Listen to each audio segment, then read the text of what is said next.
সকলো কথাতে মুখ্যমন্ত্ৰী ডক্টৰ হিমন্ত বিশ্ব শৰ্মাৰ কিয় অনুমতি লব মুছলমানে জুম্মা নামাজ বিৰতিৰ বাতিলক লৈ গৰজি উঠিছে মৌলানা বদৰুদ্দিন আজমল সকলো দিশৰে মুছলমানক বঞ্চনা কৰিছে হিমন্ত বিশ্ব শৰ্মাৰ চৰকাৰে আৰু মুছলমানে সকলো কথাতে কিয় লব লাগে হিমন্ত বিশ্ব শৰ্মাৰ অনুমতি বান গৰাখহনীয়া ইত্যাদি বিভিন্ন চিন্তা আছে এইবিলাক কিন্তু চিন্তা নাই চৰকাৰে এতিয়া জুম্মা নামাজ এদিন নহয় এদিন জুম্মা নামাজ বন্ধ কৰিব এইখন চৰকাৰে এনেদৰে গৰজি উঠিছে এতিয়া মৌলানা বদৰুদ্দিন আজমল আমি হবিস্তাৰে খবৰটো লৈ অহাৰ চেষ্টা কৰিম এটা অতিকে গুৰুত্বপূৰ্ণ খবৰ ডাঙৰ খবৰ জুম্মা নামাজ বিৰতি বাতিলক লৈ গৰজি উঠিছে মৌলানা বদৰুদ্দিন আজমল গৰজি উঠা পৰিলক্ষিত হৈছে এটা ডাঙৰ খবৰ সকলো দিশৰে মুছলমানক বঞ্চনা কৰিছে হিমন্ত বিশ্ব শৰ্মাৰ চৰকাৰে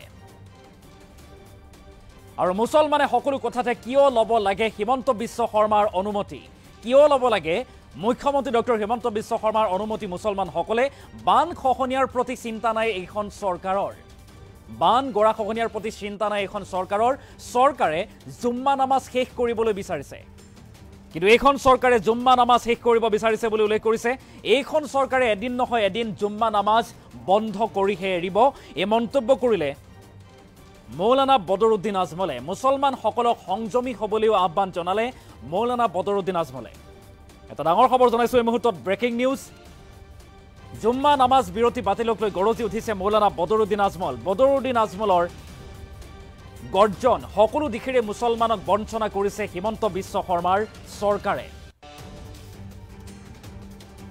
আৰু মুছলমানে সকলো কথাতে কিয় লব লাগে হিমন্ত বিশ্ব শৰ্মাৰ অনুমতি মুখ্যমন্ত্ৰী ডক্টৰ হিমন্ত বিশ্ব শৰ্মাৰ কিয় অনুমতি লব লাগে সকলো কথাতে এই মন্তব্য কৰিছে বদৰুদ্দিন আজমলে বান খহনীয়াৰ প্ৰতি কোনো চিন্তা নাই এইখন চৰকাৰৰ কিন্তু জুম্মা নামাজ শেষ কৰিবলৈ বিচাৰিছে চৰকাৰে কিন্তু জুম্মা নামাজ শেষ কৰিবলৈ বিচাৰিছে বুলি মন্তব্য কৰিলে বদৰুদ্দিন আজমলে এদিন নহয় এদিন এই জুম্মা নামাজ এইখন চৰকাৰে বন্ধ কৰিহে এৰিব বুলিও ডাঙৰ মন্তব্য বদৰুদ্দিন আজমলৰ আৰু মুছলমান সকলক এতিয়া সংযমী হ'বলৈ আহ্বান জনাইছে মৌলানা বদৰুদ্দিন আজমলে এটা ডাঙৰ খবৰ জনাইছো এই মুহূৰ্তত অতিকে গুৰুত্বপূৰ্ণ জুম্মা নামাজ বিৰতিক লৈ গৰজি উঠিছে মৌলানা বদৰুদ্দিন আজমল ধুবুৰীৰ প্ৰাক্তন সাংসদ গৰাকীয়ে এতিয়া গৰজি উঠা দেখিবলৈ পোৱা গৈছে হিমন্ত বিশ্ব শৰ্মাৰ বিজেপি চৰকাৰৰ বিৰুদ্ধে এদিন জুম্মা নামাজ বন্ধ কৰিব এইখন চৰকাৰে এনেদৰে গৰ্জন বদৰুদ্দিন আজমলৰ মুছলমানে সকলো কথাতে কিয় মুখ্যমন্ত্ৰী ডক্টৰ হিমন্ত বিশ্ব শৰ্মাৰ অনুমতি ল'ব লাগে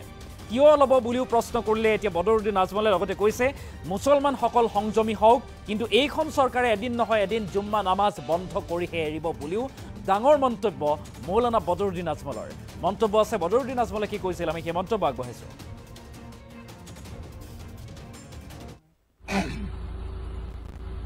আজি গোটেই অসমবাসী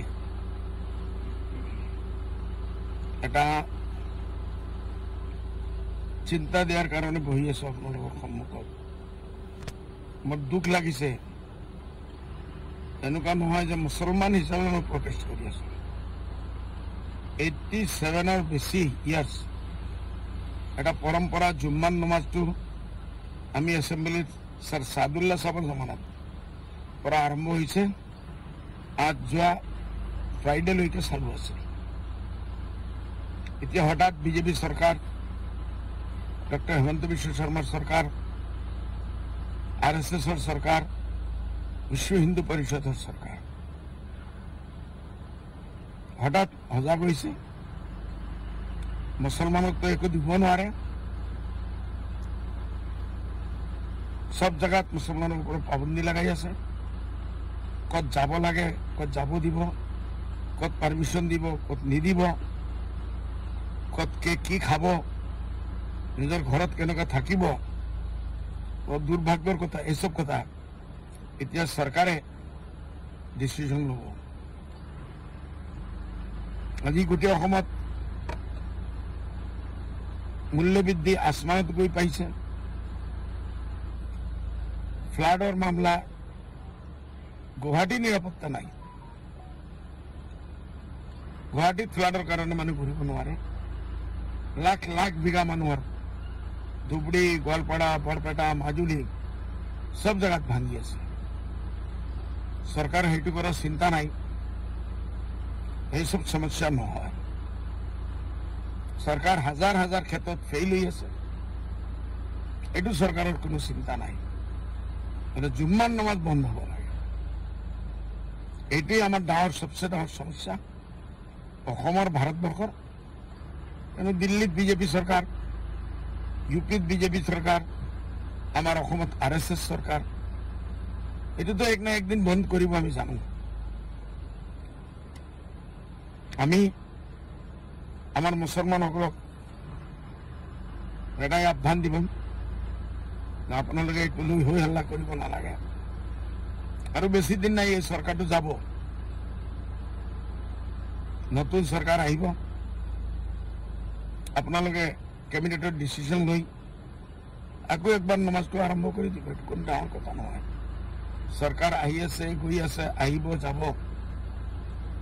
কোনো চৰকাৰে ভাবিব নালাগে যে আমি চিৰস্থায়ী আহি পাইছো।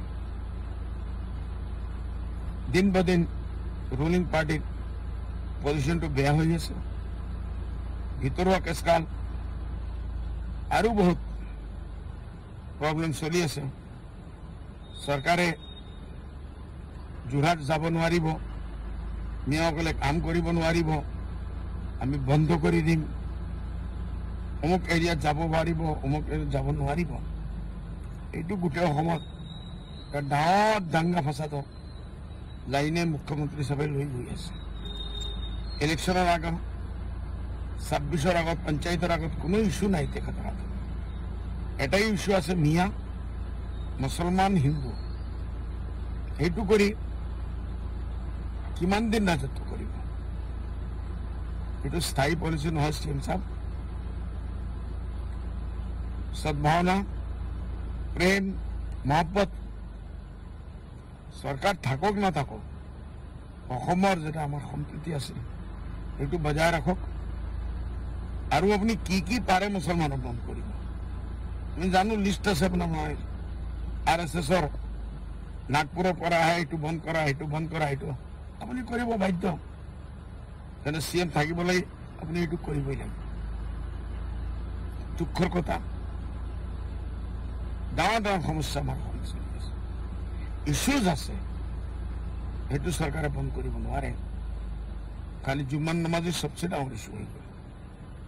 মই আমাৰ মুছলিম MLA সকল, মিয়া ভাইসকলক, মুছলমান সমাজক মই আহ্বান জনাওঁ, আপোনালোকে অলপ শান্তি ধৰক, ধৈৰ্য ধৰক।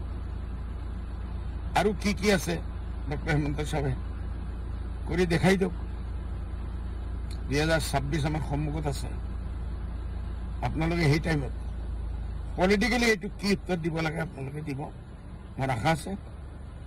এতিয়ালৈকে আপোনালোকে অসমত শান্তি ৰাখিব, এইটো লৈ হাল হুলস্থুল নকৰিব।